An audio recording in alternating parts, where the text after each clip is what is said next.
Mark Cuban's not in a cage. Most people, and when I say most, I'm talking like a very high percentage, are locked in cages. You want to know why they're mad? They're furious because they're tired of being locked in the cage. And what it feels like to be in the cage is this. I work my ass off all day long. When I come home, I can't spend any of my money because if I do, I won't be able to afford my electric bill at the end of the month. I watch all these other people on TV and they're out there buying Louis Vuitton bags and doing all this stuff, and I can't do any of it. And next month, I'm going to be able to do less than what I'm doing right now. And it feels like the harder I work, the less I make. That's living in the cage. And that's most people. That's why Bitcoiners are taking it so seriously. This is the Blue Collar Bitcoin Podcast, a show where average Joe firefighters explore the most important monetary technology of the 21st century. We talk Bitcoin, we talk finance, and we talk shit.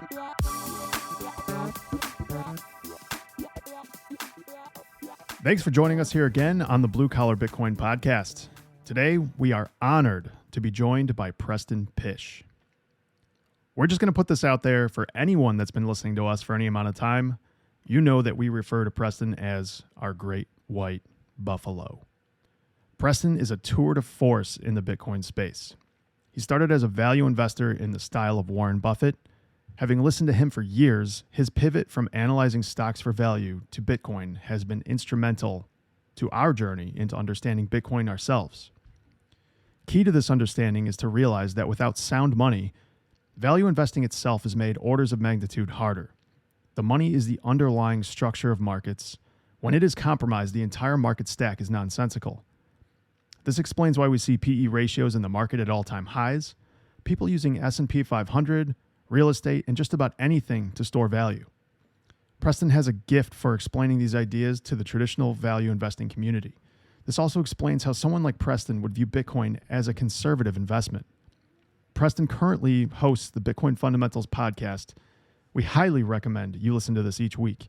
If you have even a passing interest in this space, Preston's work is pure signal in a world of noise.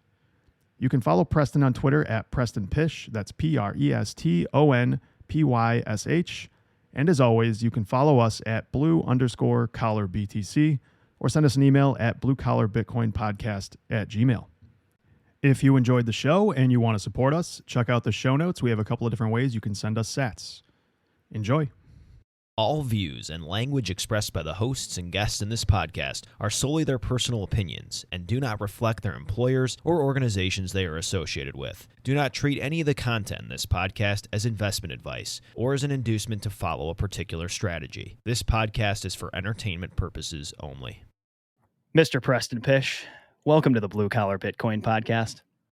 I've been waiting for you guys to invite me on the show. It's been like 30 episodes. I've been sitting here waiting for the invite, and you guys have just... This is your big break, man. We ask a lot of girls, and, we finally got to the good-looking one, and she said yes. Preston, we're gonna do our best here off the top, not to butter your muffin too thoroughly. But it would be you have had a gargantuan impact on the two of us. And we certainly align with a lot of your ideas, opinions, and worldview. But I think what's had the biggest impact on us is just through the years, the way that you think and the intellectual integrity with which you develop ideas. So needless to say, we're super pumped to get into it tonight. And we're grateful for you giving us an hour here. No, it's my pleasure. And thank you guys for your service. Likewise, right back at you. Yeah. So Preston, through the years, we've been listening to you hundreds of hours. And one of the things that stands out to me, just thinking about some of the people that I listen to that have some of the most concise thoughts and some of the most distilled ways to break things down. And it happens that you're an engineer by trade. Michael Saylor is an engineer by trade. What do you think it is about that kind of expertise that allows you to boil these and distill everything down into those constituent parts that allow you to break it down and really package it up for everybody and send it out in a way we can all understand so efficiently? How do you think that is? So as an engineer, I like this question. So as an engineer, this is the thing I've learned. Most people are problem identifiers and not problem solvers, right? And as an engineer, you have to solve the problem. Like you can't just say, hey, there's something wrong over there, and then just complain about it and offer no solution. Because in engineering, you have to solve the problem. You have to put something in place. You have to build the building 30 stories high because that's what the requirement calls for. And so I think, an engineer is approaching it from that framework. And the other key part of being an engineer is, in order to solve the problem, you have to know all the inputs. You have to know all the variables. You have to understand the environment in which the thing that you're constructing is going to sit. So you have like all these design specs, and you're accounting for all those different design specs in order to construct a solution to the problem. And I guess that's just how we kind of approach. Lynn Alden's also an engineer, right? So like that's how she thinks through. That's how her mind kind of operates. And so where we're a little bit different, especially in the finance realm, is you get a lot of people from Wall Street, you get a lot of economists, and they don't have to be right. I mean, you can put on a position in finance and in investing and be dead wrong as far as like the long-term viability of a company, adding productive value to society. And just because you're in some type of market cycle, you might be right for the holding period and then sell it. And the whole time you were just dead wrong about the long-term prospect of the business. So I think we're looking at it, and I'm not trying to say this from like an egotistical, we're just kind of looking at it from a different lens, and we're looking at it from this lens of looking at it from like a math problem and offering what is the solution to the problem. It seems to me like it's one of those hard science versus soft science type things. Like economists are generally a very soft science. There's data. What it brings to mind for me is reading some Richard Feynman books I've read through the years. And he talks about, I think it was maybe when he investigated the shuttle Challenger accident or something, but there were some other people on the board that were investigating it that weren't engineers by trade, or they weren't scientists. They had a soft science background, and he was just completely rigid about the science, about how to investigate this thing. And they, were interested in everything but that. And it was extremely frustrating for him. And I just kind of see it myself from where I'm sitting, that this is just a hard science allows you to really put the numbers in and get the outputs if you had the right variables, everything set up correctly. And the soft sciences are basically just guessing. It's funny you mentioned the Challenger incident, because when I went through business school for my master's, they did this scenario where they had everybody, in the class. They gave them this scenario with like a race car, and they tried to recreate the Challenger decision points, but they did it from like a racetrack scenario. And at the end of the scenario, I was like, yeah, absolutely, you should race, you should go. And then the teacher, in most of the class was saying that they shouldn't or whatever. And at the end, the teacher was like, all right, well, you just blew up the Challenger. Right. And I was like, if we're talking about risk, if a race car's engine stops, right, you still are going around the track, and it's not like it's exploding, which is a very different scenario than the Challenger. But here we are, talking about correlations. And so even at like, an academia, business school kind of level, I'm thinking to myself, like, the critical thinking of like solving a real problem and then trying to make them seem like they're at parity is just straight laughable.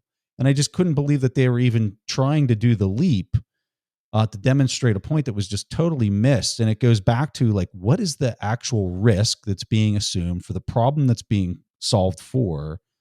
And it goes to everything you guys are talking about. It's kind of crazy. Yeah, it is. Back to sort of what you were saying a second ago, Josh, we've had Foss on twice, and, he goes on, and I know you've talked to him a lot, and him just saying the trajectory of fiat currencies, like the trajectory of this massive, preposterous credit bubble that the world is in, it only goes one direction. And I think the longer we're in this space, the longer we read, the longer we research and think and digest this, there's a humility that comes with that. Like, Josh and I are constantly admitting there are many unknowns. There's a lot of gray in terms of the future and the implications of this and exactly how it's going to play out and what it's going to look like decades from now. What's not all that gray, what's not all that nebulous is the fact that the current trajectory of the global economy seems to be headed in one definitive direction. And I think that's an important way to think some of these things through. What are the 1, 2, 3, what are the few things that you can really hang your hat on based on your own research and your own intuition? And I think that's what really, at least for me, and I know Josh to a large extent, launched us down the rabbit hole and allowed us to see what's going on behind the curtain with Bitcoin. What do you know for sure? Like when you're starting off with defining your environment for solving a problem, it's okay, well, gravity is real. I know that. I'm gonna use that as a foundation for how much I need to construct this beam and how much it needs to be able to carry a load based on this thing that I feel like I know for sure. And so when you're constructing a portfolio today, what is it that you know for sure? And what you just said, Dan, is exactly the point. Is I feel like and I might be wrong, but what I feel like I know for sure is that they're going to debase. They're going to continue to base even worse than what they have in the past 10, 20 years. And a lot of that is all around the fixed income market and how it's falling apart and the cost of capital is being destroyed. You have fiscal habits that are really at the heart of that are driving all of that. No fiscal responsibility anywhere in the world because there's no peg. You have a competitive situation between nation states that they're trying to out debase each other. These are the things that I feel like I know for sure. So if that's the environment, now how do you put on a position that can outperform your standard indexes like your S&P 500 or your NASDAQ? How can I actually outpace that? And I don't think there's too many things that can actually outpace those things. There's not. No, it doesn't seem like it. Yeah. I think one of the keys is, and you and Breedlove really get into this. You got into this in the What is Money series you did. And I really appreciated that sort of the gracious spirit you guys came at thinking through the people that are pulling the levers in power today. And they're a product of their environment. If any one of the three of us were Jerome Powell, right? Mm-hmm. What choice do we have? Right. And this is, it's easy for us to sling tomatoes at the stage on Twitter. But at the end of the day, this thing is just a giant clusterfuck that doesn't have a lot of options for a solution. And these people are enacting the solution that they think produces the least amount of pain. Yeah. And so I think there was sort of a grace that you came at with that I appreciated in that conversation with Breedlove. And that's part of just the inevitability here is virtually anyone in that position would be doing what they're doing. They have to print. Well, and clear down to the elected officials. So if there's a pot of money and you're not trying to claw that into your local district that you represent, somebody else is going to do it. It's the tragedy of the commons to the nth degree. And in most countries around the world are structured in a very similar way where, you just look at the government spending. It's very obvious where that's all going and what industries it's going to. And when you look at how incentivized the elected officials are to keep those dollars flowing into their district, you can see why there's no incentive to be fiscally responsible because that's how the tragedy of the commons works. Yeah. I'm just imagining the Congress floor and somebody dumped a whole bunch of white balls and these hungry hippos are just gobbling these balls up. And if you don't get them, the other guy's getting them. And that's a really rudimentary way to kind of broil this down for people to think about. But that is exactly what's going on. If you don't get your share, the other sloppy hogs next to you and next to them are going to get it from you. Preston, picture running for office. Like picture the ticket, Preston Pysh for whatever seat, right? And saying, all right, here's the deal, folks. We're at the end of a 100-year debt cycle. We're way over leveraged. We're going to need to curtail spending significantly, lock it down. There's going to be an enormous amount of pain here for the next 3 to 15 years. Hang tight with me, Preston 2026. Who in their right? It's just nobody. You realize the impossibility of this incentive structure working to reform the current situation. And as you take the fractal out of that, when you come out and zoom out even more, and exactly what you just said, like that dog will never hunt. So now let's zoom out to a fractal even larger than that. And you have the same thing happening between nation states as far as the debasement goes. Because if the US, let's just say you got all the countries in the world and they're being responsible, and the US is printing like crazy, and then coming over to these other foreign countries and buying up all their assets and all their equity with the freshly printed money, like that's not a fair game. So you got to fight back. Well, how do you fight back? Well, you debase your currency and you go over there and start buying their assets. Yeah. That's what's happening on a global collective level, is another tragedy of the commons, because nothing is pegged. In the scenario we're watching play out, it's kind of logical. And I think Foss has kind of reinforced this in my mind, that the dollar is probably going to be the last fiat standing. So all of these other countries that are watching the debasement and having to jump in to do it themselves are risking, it seems, even more, because if their currency, their local currency collapses, people fall into the dollar, likely before Bitcoin, if that happens and when that happens. The US is going to own everything at that point, or the competition between the Chinese and the US, and China doing their Belt and Road maneuvering to basically own Africa and as many of the Middle Eastern countries as they can. How do you see that geopolitical movement playing out? I don't see it as the U.S. owning everything. What I see it as is, for every dollar that the U.S. debases, you're going to see Euro match it in kind. You're going to see China match it in kind. You're going to see all the major currencies, the yuan, the yen, all of them are going to match it in kind. Because if they don't, what happens is their currency gets too strong. And so they're having it, because while the dollar is getting stronger, everything else is weakening. And when the dollar is weakening, everything else is getting stronger. And what it does is it causes the cost of goods and labor inside those geographic locations to get more expensive, and they're seeing a contraction in their economy. So they're going to naturally race each other in this debasement game. It's going to just naturally happen because of the implications of the debt markets getting too tight, and commerce and the GDP dropping because you don't have foreign currency flowing into the country when the local currency gets too expensive relative to the others. And it's just this big giant homeostasis situation of every country debasing and racing each other, whether they realize it for that or not. Could we I'd like to game the other side of this, just as I highly doubt this is going to happen, but Jerome Powell just came out and said they're going to ease off of the quantitative easing, and they're going to potentially raise interest rates. If they actually meaningfully, in air quotes, if they meaningfully took the Volcker exit shoot and they decided we're going to have to raise rates and do this for real, and we're going to try to solve this problem, how would you see that playing out if that were to happen? If they raise rates, you immediately can't afford the interest payments from a sovereign level, right? We're not even talking from a corporate or individual level like the impact. I'm just saying from a sovereign level, they can't afford that. So the sensitivity is insane. I mean, we're talking about tenths of a percent move. Like, as we look at the decisions they've made the last 5 years or 2018 or whatever, I mean, the sensitivity, I forget who I heard say this, but it's like there's this tower of blocks in your living room, and maybe it was you, I don't know, but there's like, once you're a couple blocks high, you can stomp on the floor and the thing holds together. But once you're 16 layers up, the smallest stomp causes the whole thing to crumble. And that's right.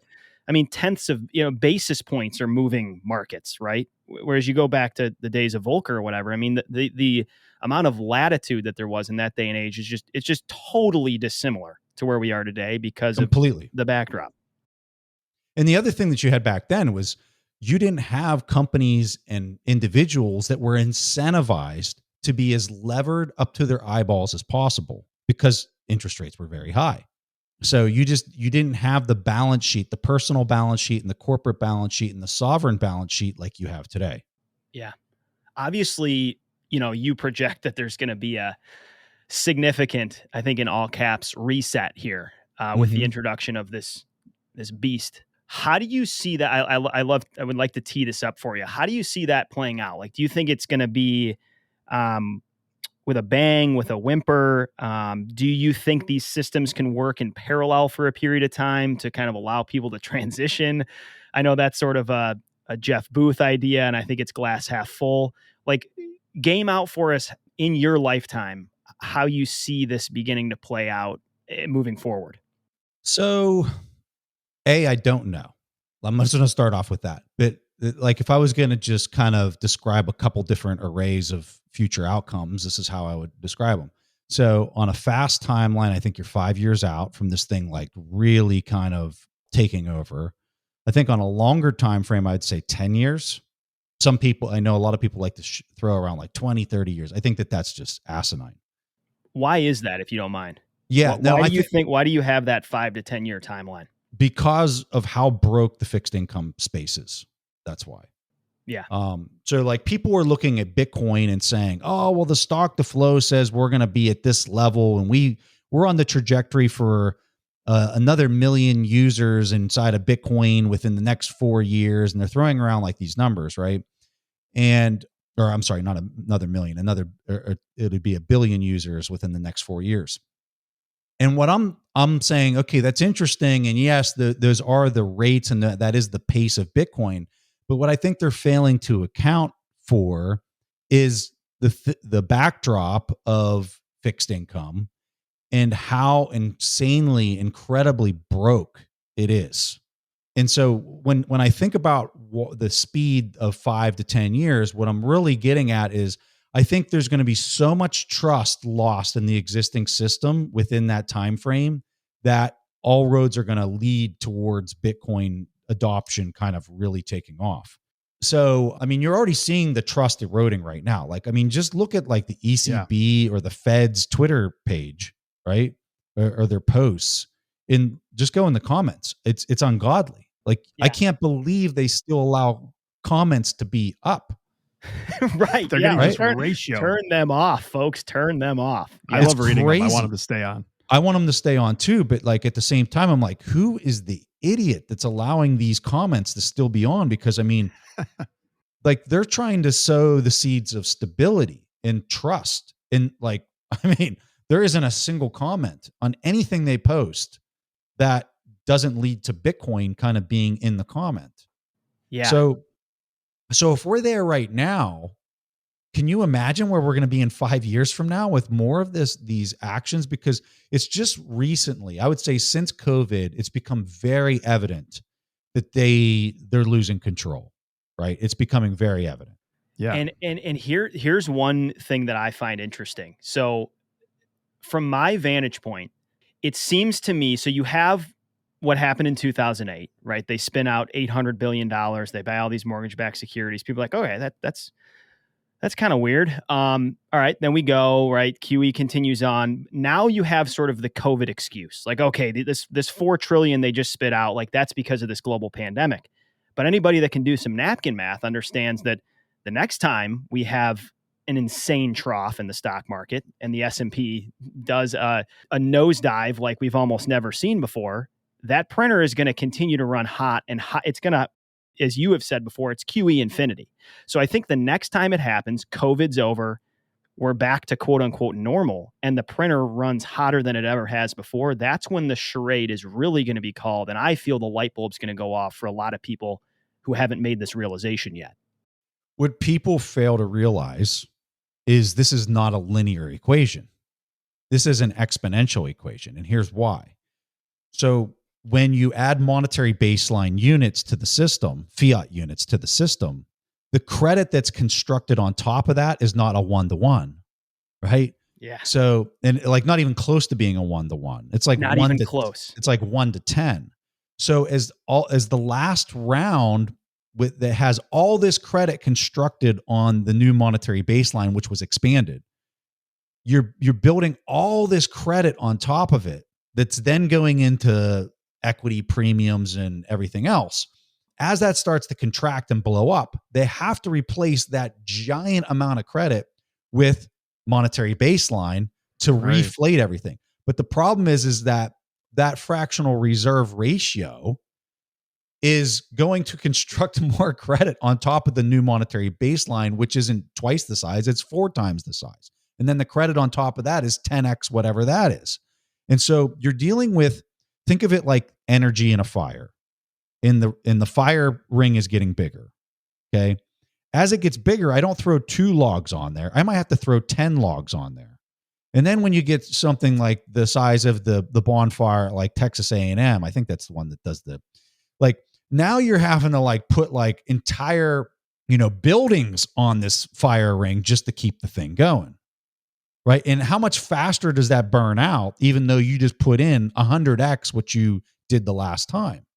Right. The fire has to keep growing. When I'm thinking about the time frame, the thing that I just can't wrap my head around is how quickly the trust in the old system is eroding. That's the thing I'm seeing. And people are going to be desperately looking for the escape hatch. I think they're finally starting to see it. I mean, the fact that Michael Saylor is going on mainstream shows and having hour-long conversations about Bitcoin should tell you everything. And that there's a massive audience salivating for listening to this tells you where we're at and tells you that trust is eroding. The fact that you got Tom Brady out there throwing Bitcoins into the moon on Twitter, I think it's a little lost on us. It's it's become a little normalized. And there's nothing normal about this. We are going through a hyperinflation event. People don't want to hear it. You got Jack Dorsey. Just think about this. This dude is watching nearly every single transaction on the planet as the CEO of Square, making a post and saying, we're going to go through hyperinflation. And people are saying, oh, what the hell does that guy know? Yeah. He's literally peering into every single transaction on the planet. What he just did when he left Twitter, and I'm sure you saw the new, they just changed the name of Square to Block. I mean, they changed the Bitcoin related part of the company to Spiral, which is very similar. I know you've put this chart up on the Spiral chart showing it reaching the next 10x band, and on it goes till it reaches, infinity. It's crazy. And I mean, Jack Dorsey is an absolute gem, and we have to treasure him because that guy, I mean, I'm going to miss him on Twitter because I hope it doesn't go to shit after he leaves. But when you hear what he's been saying, though, there's no surprise that he's making this move. He's looking at the critical variable. As an engineer, he's looking at the critical variable, right? He's saying, if I fix the money, all this other stuff that's causing me to go sit on the hill and testify just solves itself. Just disappears. It disappears. So he's like, it's noise. I need to focus on the critical variable as the engineer in the room and solve the problem. The problem's the money. Preston, I'm sure the circles you run in, you're going to resonate with what I'm about to say. So I have a number of buddies that I went to college with that work in finance. And what's been fascinating for me, even just in the 4.5 years I've been involved, is how much the narrative and the tone is changing. So I've said this on the show before, but I kind of have these three eyes. Like back in 2017-ish, and I was on my high horse and just labeled as idiotic. Like the word idiotic was, there's no way this is going to work. This is completely asinine. It's total buffoonery, right? Now I feel like in this cycle, we're transitioning into the narrative is now like, this is interesting. Like this is something that I'm now paying some attention to. I find it interesting. You're starting to hear things like small hedge. These are words coming out now. Where this snowball really starts rolling down a steep hill is when that moves into the imperative stage and people start to understand this is not a joke. This is an absolute must that this be part of your portfolio. And I'm talking about that from a professional finance lens, but that's sort of to parlay that into the demographic we're speaking to. I think I've gone through the same progression personally, like thought this was crazy at first, then latched onto it in small amounts. And now at this date and time, I'm saying owning some of this is an absolute must in any and every portfolio out there. I think we're reaching that level. And I sense that institutional money and professional finance is one step behind. Absolutely. Because going back to what I was saying earlier is it's not necessarily Bitcoin that I'm looking at. It's the health and the total erosion of trust in the fixed income space. What comes next? Because what comes next is yield curve control. And people might hear that and they say, okay, well, what the hell is yield curve control? Well, this is what it is. You've got QE where they print a bunch of money. They step into this quote unquote free and open market, which is totally not a free and open market. they buy the bonds, they stuff the cash into the system, and they claw those securities, quote unquote, out of the market. Well, what yield curve control is, and in the meantime, the yields are kind of floating around. They're letting them come up. If they get too out of control, things start breaking. Well, then they step in and they do QE again, which is what I just described. Yield curve control, which is where they're going next, is, all right, we can't afford for the market to even be remotely free and open, right? Yeah. And we are going to tell you that if the 10-year treasury goes over 50 basis points, no matter what, we will step in and buy it. Because as the yields are going higher, people are selling. Right. So if the yields go to 51 basis points on the 10-year treasury, the treasury's stepping in and they're buying the hell out of it until that yield. And if more sellers keep showing up in droves, we're going to keep buying it no matter what until that yield gets pegged at least at no greater than 50 basis points. Okay. That's where they're going next. And they're going to go there across every bond on the curve, on the duration. So the 30-year, the 10-year, the 5-year, every single one of them is going to be pegged at a yield. And what that means is they will step in and buy anything that sells off higher than that yield. Okay. So then the next question becomes, well, that sounds like unlimited money. That sounds like unlimited coordination between the central bank and the treasury. And guess what? It is. So then it becomes this. Okay, so if you're pegging it at 50 basis points and things are starting to sputter around and not looking like right now, the market's sputtering around, people are wigging out. They're like, hey, we're at like a negative 400 basis point spread between CPI and the 10-year treasury. Like that's normal, right? So they're looking at this and they're saying, or the next question that you have to ask yourself is, well, it's 50 basis points yield curve control from this duration to this duration. Things start sputtering around. What's going to stop them from making it negative 25 basis point yield curve control? And what type of energy, and I like to use the word energy just like Michael Saylor uses it, what type of energy, debasement, is required to keep it there? Because you could have $10 billion step into the market as a sell order, and they've got to match it in order to keep that peg and that yield pegged at that percent. So that's where we're going next, right? And I think we're going there way sooner than people realize. And when I'm thinking about how this thing really starts to unravel itself, it's there. Like that's what's going to do it. It's not going to be like, oh, well, the Bitcoin stock to flow says we should only be at 1 million per coin. Well, I'm sorry. That doesn't matter when trust is literally melting down in front of your eyes. It just doesn't matter. And here's another thing. It doesn't help that you have sovereign entities. Think about this. Sovereign debt being issued today, backed by Bitcoin, backed by a hash rate.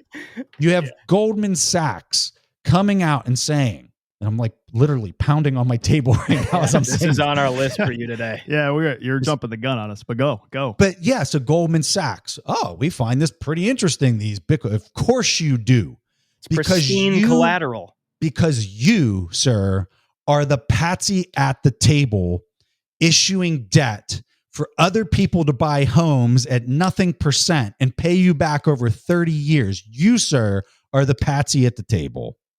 Yeah, right. The bag holder is starting to see what's in his hands. Absolutely, they are. And boy, oh boy, if they're not sharding themselves a little bit right now, like, I'm sorry, I don't know what to tell you, but you're totally lost. I'm fascinated by what's going on in these boardrooms because I think we're at the point where enough people get this that there has to be at least occasional conversations going on where someone's speaking sense into the room and there's just utter and sheer silence around the room trying to think of how and why that doesn't make sense. Maybe they're teeing off on hole 13. Yeah. Yep. Right? Yep. Maybe they didn't show up for their 4 board meetings to collect their $250K for the year. And they're just, voting by proxy. I don't know. But here's the thing, dude. We're as not just the nation state, but the global world collectively, right? Spoiled rich kids collectively. Mm-hmm. Okay. And if you're the fourth generation of just being wealth handed down to you, which is how I see the world collectively of these like really these global powers, people that are in Europe, people in the United States, these big powerhouse fiat currency locations, they're spoiled rich kids, right? They don't have to do critical thinking. They've just really kind of been afforded some amazing lifestyle, right? Like you got water, you got running water. People are complaining because maybe their phone's not downloading stuff fast enough. Like those are real world problems for people right now. Critical thinking is so lost in the world right now that when you say, I wonder what's happening in these boardrooms, like what I'm thinking is most people there are living in the damn lap of luxury and they just don't think it can happen here. Right. And boy, are they about to have their bell rung. Yeah.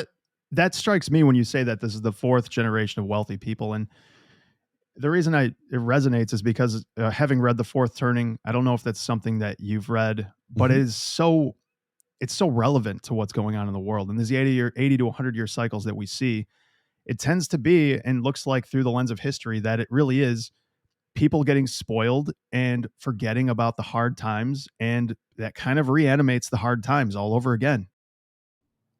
I want to switch gears here just a little bit and pry a little bit into your personal life, because I think one of the interesting things for us to consider is just what you've gone through kind of the last 5 years as we've been listening to you and sort of watching your progression into Bitcoin. And I know you have a tremendous amount of support from the Bitcoin community, and you've been blessed with a lot of people that really resonate with what you're doing. But I'm sure there's a stigma that's been around this, and I'm sure you've had a lot of kickback on moving from a value investing forward podcast to a Bitcoin specific podcast. Like this whole move you've made both within your personal portfolio and in your career trajectory towards this asset. What has that been like personally for you, and what is some of what you've gone through as you've made that move into greater conviction in this asset? I was very fortunate with my timing of when I really started to beat the drum, and that was by design. So, I started talking when we started getting close to the halving event. I would say 3 months before the halving event is whenever I was like, all right, I'm putting a significant portion of my personal net worth in this. I feel like this is the time to start talking about it because I really think this thing's going to try to make a run at 100,000 in the coming 2 years. And so I started talking about it. When I really started beating the drum, price was very volatile. It really wasn't moving. But then within, I'd say 3 to 6 months, it really started taking off. And there's nothing that will shut people up faster than just being not being right, but being super right about a specific call, especially if that's all you're talking about, because there's just no debating it, right? And trust me, early on, those first couple months, people were like, "You've lost your mind." Yeah. Did you get? I mean, where did that? Like, did you have close friends and confidants saying that? Was that mostly coming from Twitter? Like, where did the kickback come from? Mostly Twitter from people I don't even know. Yeah. I used to get such a kick out of your mastermind sessions where you and Stig, and I just can't remember the other gentlemen that were with you, but you would all pick an asset or an equity, and you picked Bitcoin like 2 or 3 sessions in a row. And that's why I don't do the That's why I don't do the mastermind. It wasn't because anything other than I told Stig after I did that a couple times in a row, I was like, honestly, dude, I can't even recommend anything else other than Bitcoin right now. So it's pointless for me to be on the mastermind discussion. And he's like, yeah. And he agreed with me. And it wasn't, it was just, if this is all I'm going to talk about and this is all I'm going to recommend, well, what's the point of me being on there and saying, oh yeah, I think that that equity will do well, when my real opinion is that equity is going to underperform Bitcoin by 80%, right? I'm not adding value to the audience that's wanting to hear an equity conversation at that point. Yeah. And they clearly knew what my opinion was, which is buy Bitcoin. This may be a quick, easy, she trusts me answer. We got this interesting question on Twitter from James Rippian. I think it's how it's pronounced. He said, How did he convince his wife to go all in Bitcoin, assuming it was a family finance discussion, which this is like, as funny as this is a real thing for people, because for both Josh and I, like, our conviction has escalated. And like in my personal family situation, like my wife does trust me. We each have our own spots, and finance and our money is kind of in my court, but I'm still running it by her. And there's been this progressive, like, I think we need more. Oh shit, I think we need more. Honey, I think we need more. As Josh can attest, I'm unbelievably risk averse, and this really countervails a lot That's of why my you own previous. Bitcoin. Exactly. That's exactly why I'm in it. But that it's shocking for people initially, because I've sort of been just as Josh and I have talked about this through the years, I've said from square one, if everyone asks me, don't own any fixed income. I've been saying that for years. No fixed income. But I've kind of been your boglehead. Like, his little book of common sense investing it really impacted me. I'm like, you know what? Free up your cash flow, stay out of abhorrent amounts of debt, buy equity. Over 30 years, you'll be okay. Well, that conviction has changed, and my portfolio has changed with it, but I've kind of had to bring my wife along with it. I'm sure you've had to do the same thing with whatever strategies you had before. How is that gone in your household? I'm gonna make a prediction here really quick. I've watched Dan's trajectory here for the last few years, and my bold prediction for the next 2 to 3 years is that he will be 100% invested in Bitcoin in 2 to 3 years. That's my base case. We'll save that. That's something Josh and I get into nonstop. I'm not gonna bore the audience with my explanation. But what has this experience been like for you and your family, Preston, in the Pysh household? So my wife she just trusts me. Yeah. Right. It's not her domain. She really is insanely bored by any type of finance conversation. Same. Insanely bored. Likewise. And to be honest with you, I actually like not having to ever even really talk about any of this. I don't talk about any of this stuff with my wife at all. She knows obviously that I'm heavily involved in Bitcoin and all this kind of stuff, but for the most part, she just doesn't care. Yeah. So yeah. and she trusts me, and I think, you know, she can see the bank account. So like I've never given her a reason to not trust me, and she just kind of looks at my decisions and says, all right, well, he obviously knows what he's doing based on what I'm seeing. So I'm just going to not say anything. So it's, you know, some relationships, there's couples that like, it's my money, it's that person's money. And, you know, it's kind of a battle because they both have different maybe opinions on what they should be buying. And what my relationship with my wife is nothing like that. Yeah. So, and you know, about your comment on the 100% in, you got to look at like your business too. So like, of course, when I'm looking at how I'm investing retained earnings, yeah, it's going into Bitcoin, but that doesn't mean that that's like my only asset. I have other this recording that we're doing right now is an asset. It's a digital asset that's going to run into perpetuity. If you decide to run advertising on it or whatever, like that's an asset. You can't, well, I mean, I guess you could sell it and then convert that into Bitcoin, but then you're not going to have any free cash flows, right? So sell the rights. We're going to sell the rights to blue collar Bitcoin for sats right now. But my point of saying that is I look at it like how much people ask me all the time, how much of your net worth is in, but well, I don't know how to capitalize like what my assets would be capitalized in a private market to even begin to answer that question. So I don't know, but I do know what I do with my retained earnings, and I invest them in Bitcoin right now. Is the easiest way I can answer that. Love it. I want to change gears here for a second and talk about Ray Dalio for a minute. And I know he's influenced you. I think I read his book Principles after you talked about it in your show a few years ago. Yeah. Like 4 years ago, actually. His latest book, The Changing World Order, is something he's been sending the chapters out on a bi-monthly or I don't know, every quarter for the last year or two. And I've been reading each one as they come out. I love the 30,000 foot view of everything that's going on for the last 500 years is so interesting to me. And the thing that really struck me after reading this stuff, understanding what happened to the Dutch and how they blew their empire up, and then how Britain took the reins and Britain basically did the exact same thing. And it all came down to the monetary base. It all came down to the dilution of money. And I think we can agree that we're watching the same thing happen again here in modernity. The thing that really scares me about this is, I don't know if you saw this. I don't know if he said it today, a couple of days ago. I don't know how in the world he came up with these numbers, but he says that we have a 30% chance in this country of a civil war, just based on just how polarized everybody is. And then you've got this other possibly cataclysmic event of this monetary problem kind of cascading into a much bigger social issue. What are your thoughts on that? I know it's a big question. I think for the number that he's coming up with, I'm assuming he's just looking at other events where you have a currency meltdown, and during those events, 30% of the time there was a civil war inside of those countries over 500 samples or whatever it might be throughout history. That's where I think he's coming up with the number. So he's just looking at it from a pure stats standpoint, because that's how his brain works. Why does this keep happening over and over again? The reason it keeps happening over and over again is because of gold, right? Gold has a fundamental flaw. It doesn't have the divisibility enough for it to be a currency that can be used to go buy a coffee or very small transactions. Therefore, there always has to be a currency that rides on top of it.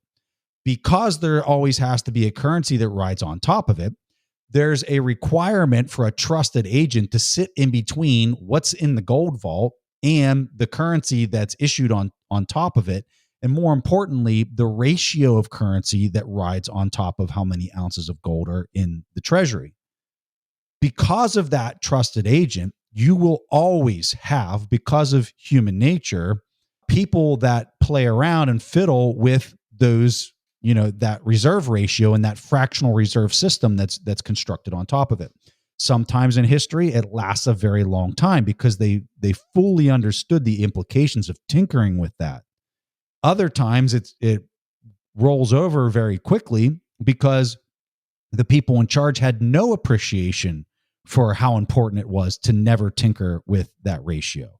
Here we are. This one's played out over 80 years, and you're pretty much coming up on the tail end of it because they tinkered with that ratio and didn't allow free markets to be free markets. And they were playing around with the amount of currency that was riding on top of the amount of gold that was in the treasury. It's just that simple. And then when you digest where Bitcoin inserts itself, like I'm constantly going through this exercise, Preston, where I'm like, okay, let's go back to basics. Let's go back to fundamentals. Why do you have this conviction, right? And for me, it's very simple. I guess it's two things. It's one, I have a rudimentary understanding of how this protocol works. And I think running a node has been meaningful for me in that regard. Just having a copy of the ledger, understanding the sovereignty and the say that you have in the protocol. So the first point I go back to in my head is this thing can enforce a monetary policy that nobody will be able to control. Nobody will be able to commandeer. So you take that first point. And then you realize that this algorithmic monetary policy is, in fact, the first discovery of inelastic supply, of true, utter scarcity. And when you combine those two things, I mean, it's just, this is an unbelievably basic, recounting of why most Bitcoiners are bullish, but it continually makes your head explode. You realize that it does solve this fundamental flaw in money that causes the proliferation and the recurrence of this cycle over and over and over again. This thing presents a solution to a hundreds or thousands of year-long problem that Homo sapien has undergone because of the ability to manipulate currency and money. So the optimist in me says this is providing humanity with a different direction than what has happened up until this point in time. So I think Ray would disagree with that. I think Ray, this interview he just did this 2 days ago with Andrew Sorkin, in my opinion, was disgusting. And intellectually and everything I learned from Ray, I'm insanely grateful for everything I've learned, because I can tell you right now, I would not be here with this thesis without Ray Dalio today. So I'm very grateful for Ray for that. But at the same time, I'm gonna call him out when I think he's really messing up by the numbers. And like his opinion on this whole China stuff is disgusting.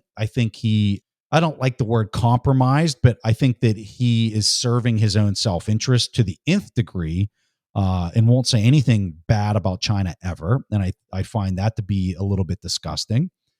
But I disagree with Ray on what Bitcoin is going to mean to humanity. And I think it offers this enormous hope that the transition is not going to lead to a civil war, but is actually going to break open the cages, the virtual cages that nearly all market participants currently sit in. And that's their debt that they're up to their eyeballs in.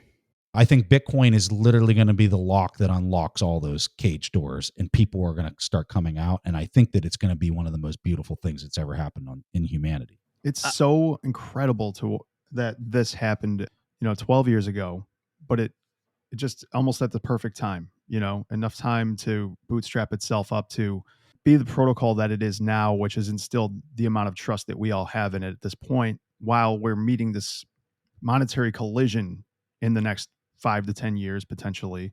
The transition, as I hope, and I think we all do, can be completely seamless.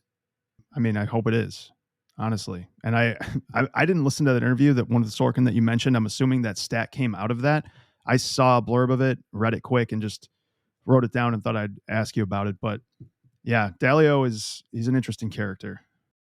I want to pull on that thread of, I actually have a quote written down here from your conversation with Breedlove. You spend some time talking with him on the What is Money show series about how you think Bitcoin is going to usher in greater global cooperation. And you said something to the effect of, it'll look barbaric 40 or 50 years from now when people look back and consider that our species was getting in war machines to kill each other. Expound, if you will, on how you see Bitcoin ushering in greater global cooperation than we see today. I mean, just think of it from this lens. Like, as an American, you can use the dollar to your advantage to go hire somebody from a completely different country for services that are higher quality at a fraction of the cost of what you'd pay here in the US. That whole currency arbitrage will go away in a Bitcoin world. Everybody's going to have a fair shake, so that your labor that you would your 1 ounce of labor that you perform here is equivalent to the 1 ounce of labor that anybody, no matter where they're at on the planet, performs. That's going to be massive. That's going to be huge for just global coordinated progress and productivity. I just, and when you think of war today, like, it's protecting the systems that are in place. Right. It's to protect these network effects that are associated with these various jurisdictions and the currencies and the money and the stability that's associated with them. So if you now have this global standard and you have everybody kind of on it, what's the need to battle over things? Right. And you're removing the trusted agent, which is really kind of the root at all. Because think about it, like, if one country has a corrupt trusted agent, and then the country next to them doesn't, and they're playing by the rules, they're getting screwed. Correct. Right? They're getting screwed, and they then want revenge for getting screwed. But if everyone's forced to play by the rules, or else you're heavily penalized, a lot of those incentives that create that social unrest disappear. So I'm very hopeful for that to be the scenario decades from now. I hope you're right. Me too. I really do. We talked to Joe Carlasari last week, and we asked him a little bit about the 6102, and as a lawyer, how if they could affect any kind of Bitcoin grab, as like they did with gold in the early 30s. And it was his opinion that it's extremely unlikely, especially as deep as this thing is entrenched itself, at least so far.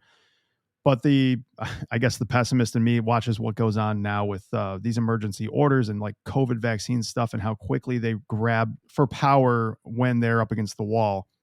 Do you have any worry about that at all? Do you think about that? A law is only as good as its enforcement. Yeah, that's actually something Joe hinted at in our discussion. He said he's gone back and looked at it, and when you actually pull out the number of people that were flagged for this, right, from 6102, it's actually a very small number, and a ton of people held on to their gold through that whole charade. The same thing will happen, especially when you think about just the insanity of the complexity and security behind these self-sovereign schemas. I mean, how in the world are you going to try to commandeer this asset from a wide swathing, incentivized group of people that have a tremendous amount of wealth in it? I mean, good luck. It's difficult to hide a significant amount of gold without leaving some type of trace. With Bitcoin, you could have $1 billion worth of Bitcoin. And if you haven't spent it while the person's standing in front of you, there's absolutely no way they can prove that you own it. Totally different animal, completely different beast. We call it a slippery hog, Preston. We like to call Bitcoin a slippery hog. Try to get on it and ride it because you ain't catching it. I think you're also gonna see a lot of jurisdictions that are totally embracing it and benefiting in a very obvious kind of way. And I think you're going to have a lot of elected officials that are going to see it and be like, all right, if we don't participate in this, we are just going to be shooting ourselves in the foot in this epic race of proportions between nation states.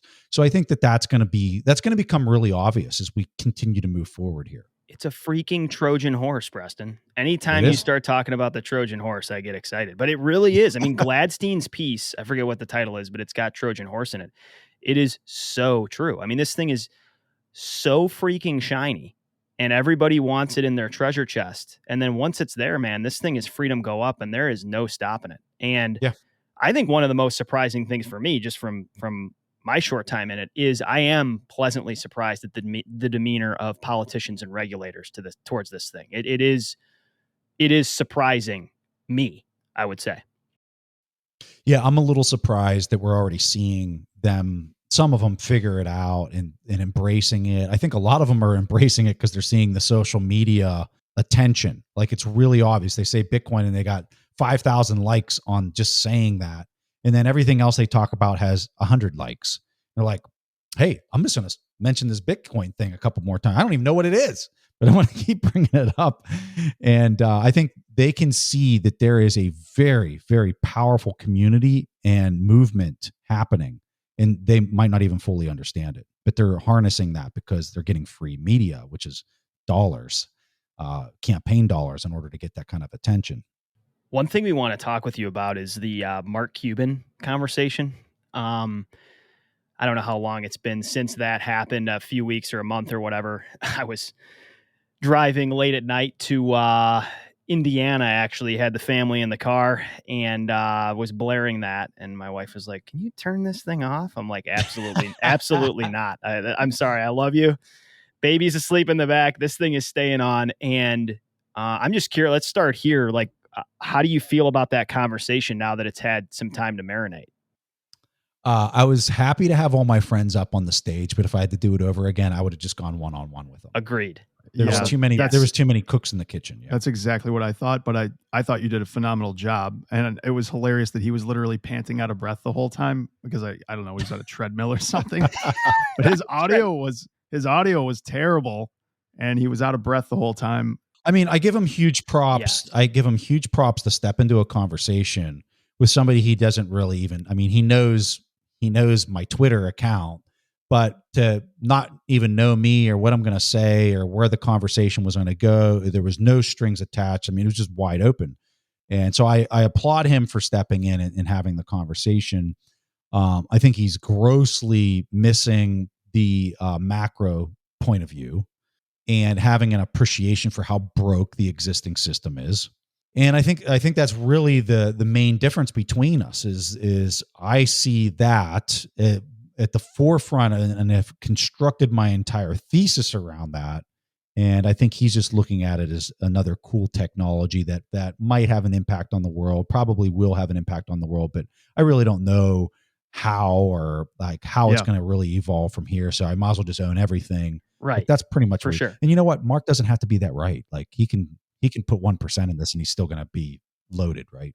Yeah. That's the implication I got too, is like, he's looking at this like the .com boom, where I don't know if pets.com is going to win or, Amazon, but I've got enough money to buy it all. So doesn't matter. Yeah. He's in, this may be an extreme statement, but he is in many regards incentivized not to see this. Like, VCs are giving him first privilege at the trough of these new token offerings. Like I think I heard he got in on Solana at like 4 cents. So I'm not labeling him with malintent, but like that's not true.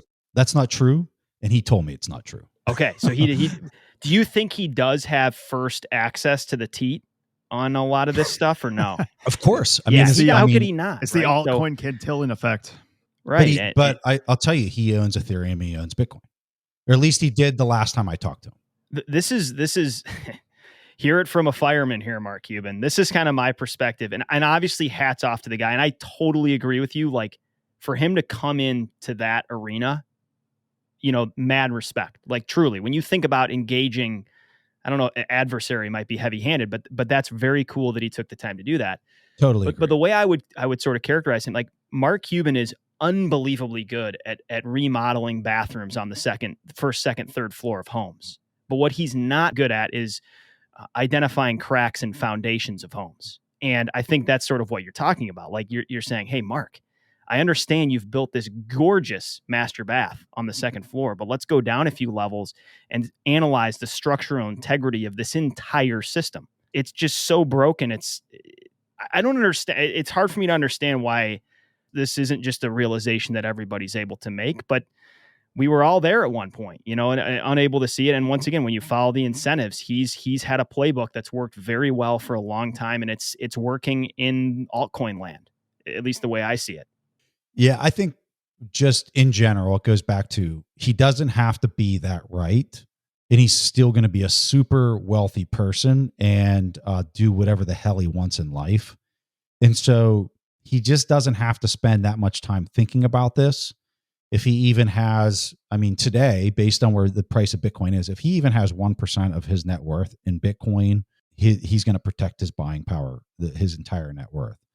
So a guy like that, like, hey, he's having fun. He's out there. He's just, that's just where he's at, right? He's in a different situation. Yeah, thinking of the Sharks, Kevin O'Leary, I've listened to him on a few different podcasts, and he seems to actually really understand what's going on here, at least better than Cuban does. At least he's thinking about turning his watch fixation into NFTs so that they can be verified by a jeweler, and they can use NFTs to verify these watches are genuine for these super luxurious watches that he collects or whatever. But it sounds to me, after listening to him talk about Bitcoin, that he actually has a pretty good handle on what's going on overall. Yeah, so I agree that I think Kevin has a better handle on it than Mark. To the watch comment, I'm looking at that and saying, why does that need to be on a decentralized network? Why can't you just stand up your own server and validate the serial codes on the watches from your own server? Yeah. Right. Like anytime somebody tells me the NFT thing, I'm just like, okay, so like, why do you need that to be on a decentralized exchange? Yeah. Like, why do the tickets to the sporting event need to be on a decentralized exchange? Or how is that not going to get eaten by a less decentralized platform? I think that's one of the most powerful exercises. It's like, what is your coin accomplishing? Okay. How is that not going to be suffocated by catastrophic competition that's more efficient? And it feels like one of these protocols is on an island of its own. There's nobody around that's going to threaten it. And then everybody else is duking it out. And we're going to choose to stay in the land of safety. It's so Mark right now, from what I understand, he's doing his tickets as like NFT, or trying to do his tickets as NFTs so that he can resell the tickets. So like if I buy one of his digital tickets, I can then resell it to somebody else if I can't make it to the game. Why can't he just do that why can't Ticketmaster do that right now where they can, right. Yeah. Where the person, I think you can resell your tickets on Ticketmaster. Yeah. Why do you need a decentralized exchange to do that? Like, why can't I just relist it and then they get a cut of the other person who buys the ticket? Like, it's just because you can do something, and you see this in engineering, just because you can do something doesn't mean you should do it. And this is where I would tell you engineers come off the rails a little bit. They get excited with new technology because they can build something that's never been built before, but they're not thinking it through from a value add to society or a 10x value add to society. They just want to build it. And they don't think about the P&L or the marketing or the market that's going to actually buy the thing that they constructed, right? So Yeah. what's the value add for a lot of this? Right. Like, do I need to own a JPEG Yeah.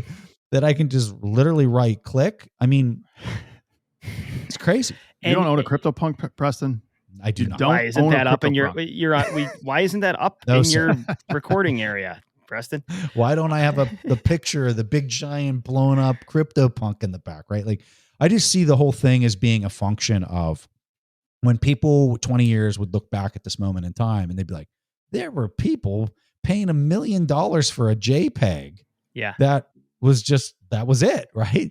They're going to say that's what hyperinflation, that's like what the environment looks like when you're going through a hyperinflation scenario.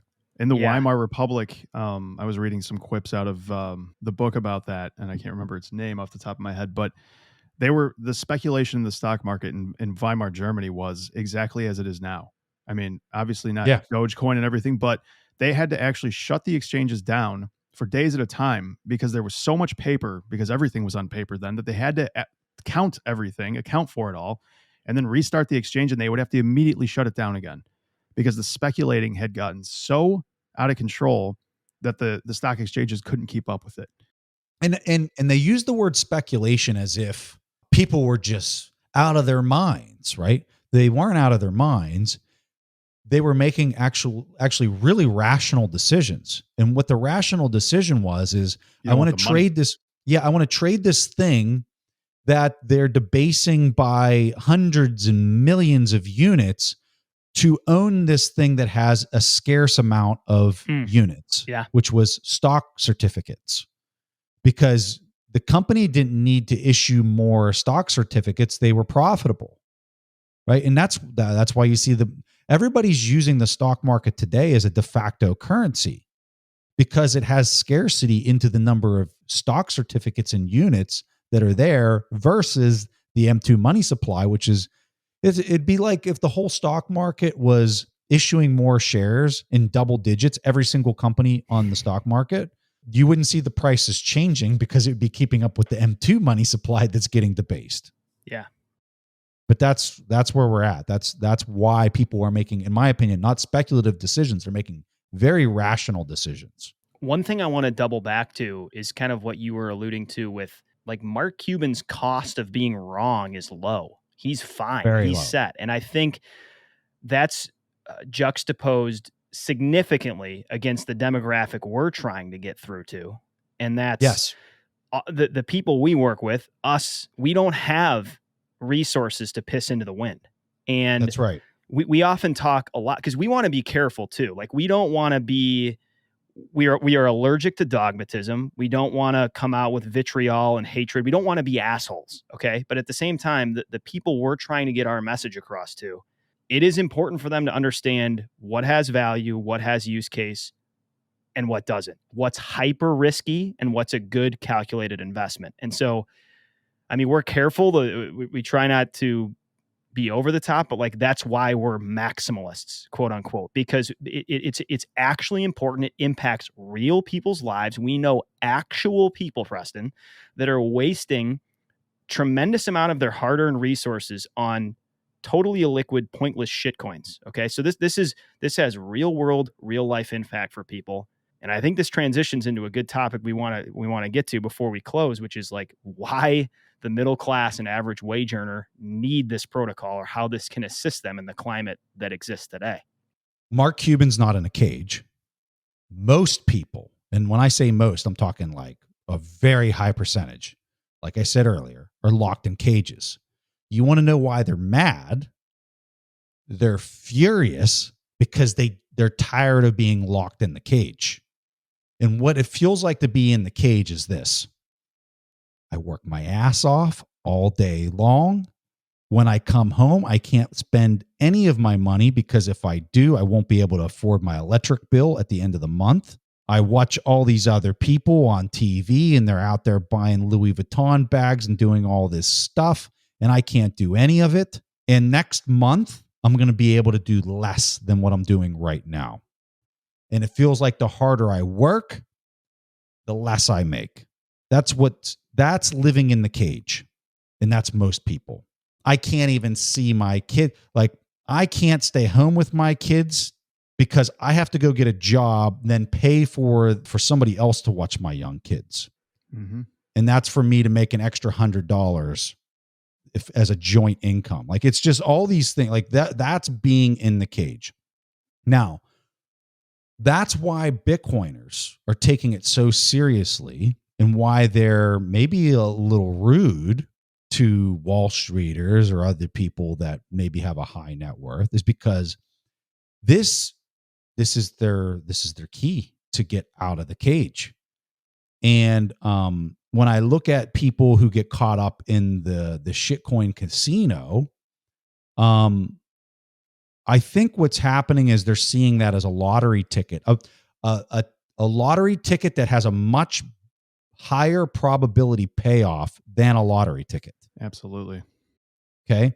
And all they know is Timmy down the street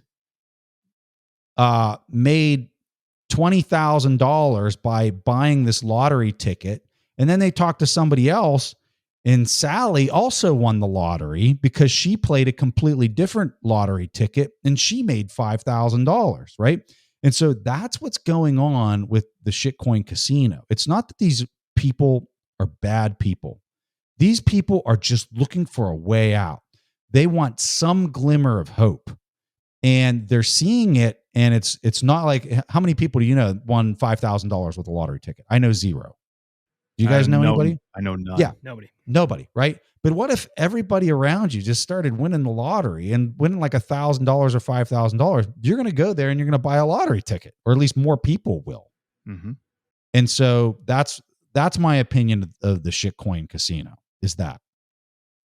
Meanwhile, you got all these VCs that are behind all this stuff, and they're, pumping a narrative, and then they're rug pulling, and then they're buying Bitcoin with the proceeds.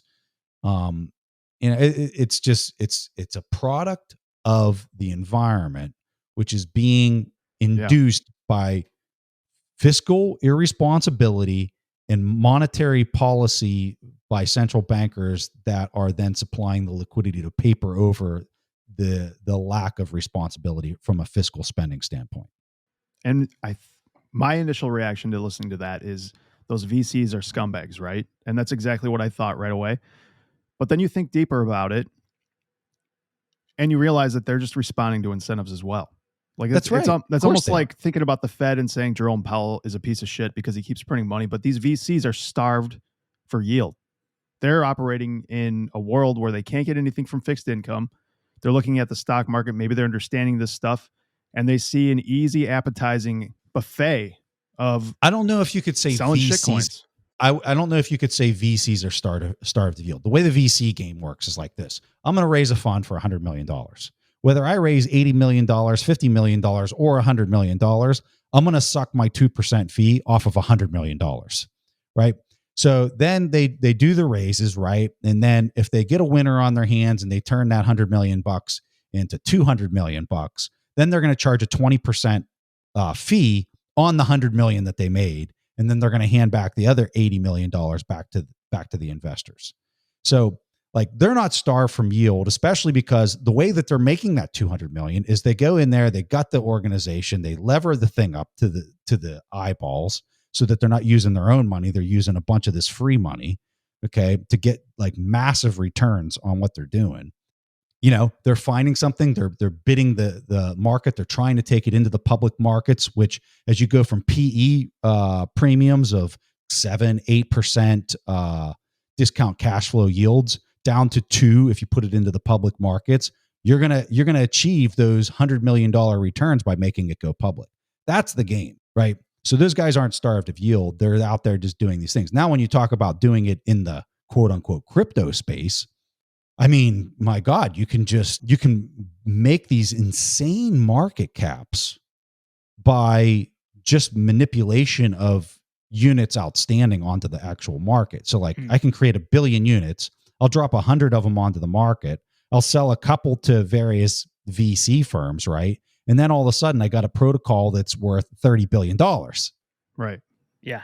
That's the game. And then let me put this swoopy little marketing spin on it. It has like no volume. That's what's happening. It's crazy. It's incredibly obvious that if Bitcoin is the, dare we say, once in a species discovery that the three of us tend to think it is, there's going to be a lot of bullshit riding its coattails.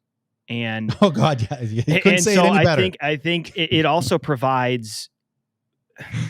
It you provides can't say a it lot any better than that. It provides a lot of camouflage too. I mean, because, that's my point. So there's this gentleman I know that he told me outright, because I made a statement in 2017 and I was like, hey, I think there is a chance that this is a bigger discovery than the internet itself. This was kind of when I just read Andreas Antonopoulos' Internet of Money.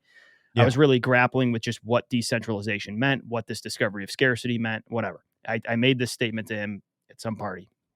And he actually recently doubled back to me this year and he said, I'm down the rabbit hole now. He remembered the statement I made, which I'd forgotten. And he said, what didn't allow me to see it for the last 4 years is he has these other acquaintances and people that he knows that just the narrative that they're spinning behind why they're interested in this space is so hollow and so devoid of fundamentals and so devoid of research that he just wrote the whole space off together. And I think that's happening to a lot of people top to bottom, because when you start to engage this community, you realize that this is some interdisciplinary chops going on. There are a lot of hungry, critical thinking intellectuals that have spent hundreds and thousands of hours researching this. And then you slip over to the other side, the altcoin market. And a lot of these people that have, that are trading this for a living or have a huge percentage of their net worth in it, they literally couldn't put together 3 sentences about what exactly their favorite token is doing.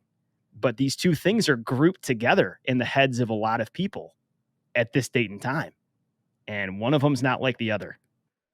This might sound a little spiritual, but I think individuals will be provided the energy that they can actually, the capacity of energy that they can actually handle. And they're going to allocate that energy in the most effective way for mankind, the world, as a collective species. And so if you're a person who just has bad incentives, and I could get into a real long philosophical discussion on bad and good and all that kind of crap, but I would just keep it as simple as this. If you're somebody who has really good intentions for mankind, I think the universe is just going to flow as much energy as it possibly can through you. And it's going to do that through whatever means it desires. And you got monetary energy, you have energy through other forms. Maybe it's through just communicating, right? Spreading ideas that are going to help society. But it's not going to flow energy through you if you're not doing something that's beneficial for others in a constructive kind of way. And for those that are having energy flown through their system, their body, and what they're doing, if they're not pointing it in a direction that is advantageous, that energy will devour that person and consume them and destroy them and take that power away from them. It's just a matter of when. Well said. Amen. I think maybe we should put a bow on it there. You got anything you want to add there, Josh? No, the one thing that strikes me when you say that is, you ever watch The Wolf of Wall Street is a perfect example of this in obviously a very Hollywood way, but a guy who does really well with really bad intentions. And if you're like me, and I think everybody thinks this to themselves, they're watching something like that and you think to yourself, Jordan, why don't you just stop?